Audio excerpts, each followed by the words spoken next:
Welcome to the deep dive. Today we're really getting into some fascinating ancient stuff. We are. Biblical texts, Enochian writings. Exactly, and asking a huge question, what do these texts, just these ones, actually say about God's nature? Our goal here, our mission for this deep dive, is to pull insights only from what's written inside them.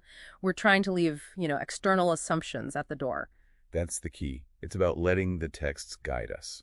A really rigorous textual approach. The idea is to see what kind of theological framework emerges just from the documents themselves. Purely textual. Okay, so to really get into these ancient ideas, we kind of need to understand their language first, right? How they even talk about God. Are there, surprising things hidden in the words they use? Oh, definitely. Right away, the names for God are interesting. You got YHWH. Which we often see translated as Lord. Right. And it's understood as God's personal name. It points towards something like he who causes to be, or maybe the self-existent one. Basically the ultimate source, existing entirely on his own. Okay, the fundamental reality. Exactly. Then there's Elohim. Now, grammatically, that word is plural in Hebrew. Right, that causes a lot of discussion. It does. But here's the thing. These texts almost always pair it with singular verbs. Ah, okay. So it doesn't seem to mean, a group of gods. It's more like an intensifier.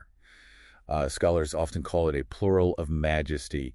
It suggests this one God embodies all divine power, all majesty. Yeah. Like the fullness of divinity in one being. So it's like saying Your Majesty to a king, one person, but the title captures all their royal power. That makes sense. Precisely. It emphasizes the grandeur. What about God's actions? How are they described? Well, we see terms like dabar, which means word, but it's not just speech. Not just words floating around. No, it's like an active force, something that creates, that makes things happen, almost an event in itself. Powerful. And then ruach. This can mean spirit, but also wind or breath. Think of it as God's active power moving in the world, his presence, his energy. Like the breath of life. Yeah, exactly. And these Hebrew concepts, they have echoes later in the Greek New Testament with logos for word and pneuma for spirit. Similar ideas. Okay, so these words themselves are already painting a pretty specific picture. You mentioned a framework. Even across different texts, there's some kind of consistent structure. Yes, despite the diversity of the sources, there's a strong unifying theme. The divine covenant. Ah, the covenant, like a contract. Kind of. It's a binding relationship. Yeah. A structured agreement between God and his people, and it has really clear conditions. Conditions on both sides. Absolutely. Take 2 Chronicles 7.14 as an example. It's got that classic, if my people, then I will structure.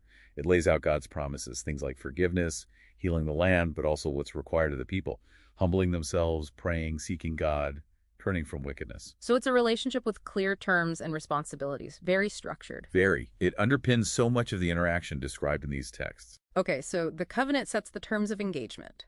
But drilling down into God's nature itself, what picture emerges if we only look at these texts we're discussing, especially around ideas of, oneness or plurality? Right, and sticking strictly to the internal evidence here is crucial. What we consistently find is an emphasis on the singular identity of God. Deuteronomy 6.4 is probably the most famous statement. Hear, O Israel, the Lord our God, the Lord is one. YHWH Ekyad.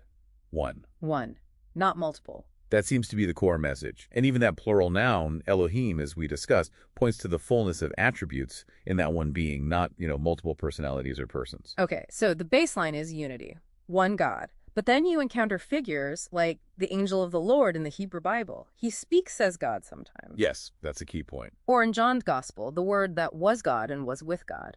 How do these fit if God is strictly one? That's where the concept of agency comes in strongly. These manifestations, these agents, seem to be presented as extensions of the one God, not separate beings alongside him. Extensions? How so? Well, the Spirit, Ruach Pneuma, is portrayed as God's active power, his presence in action, his breath doing things. Okay. The word, dabar logos, especially in John, is described as being with God and being God.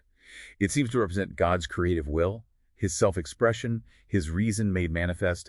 It's functionally divine, articulating God's own essence, but appears distinct in its role, not necessarily a separate person from the Father in the later Trinitarian sense. So like God's expressed thought and action. Something like that. And the supreme agent idea is clear with the angel of the Lord. He speaks as YHWH, The authority seems completely delegated, blurring the lines. And you see something similar in Enoch with the pre-existent Son of Man or Elect One. He acts with divine authority, executing judgment, but he does it on behalf of the ultimate authority, the Lord of Spirits.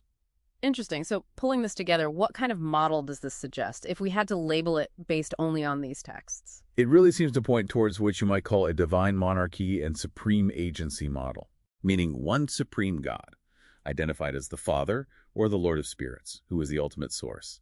This one God then operates through his essential powers, his Spirit, and his Word, and he delegates immense authority and divine function to a chief agent, his Son or Elect One. So the Son's divinity in this model is derived from the Father. He acts for God. Exactly. His function, his honor, it comes from the Father. This picture, based purely on these texts, looks different from a model of three co-equal, co-eternal persons sharing one substance, which is, the developed Trinitarian doctrine. Yeah, that contrast is pretty clear when you stick just to the textual evidence we've looked at today. It is. The internal evidence here leans towards that monarchy and agency structure. Wow. This deep dive really highlights how powerful just sticking to the text can be. Stripping away later ideas or outside assumptions, it's actually quite eye-opening how focusing purely on the internal evidence can lead to, a maybe different or more nuanced understanding than what many people assume. It absolutely can, and it really makes you think, doesn't it? Which brings up maybe a final thought for you listening. How might using this kind of strict internal evidence-only approach change how you look at other complex topics you come across, whether that's history or science or even just assumptions you hold in everyday life? Something to ponder.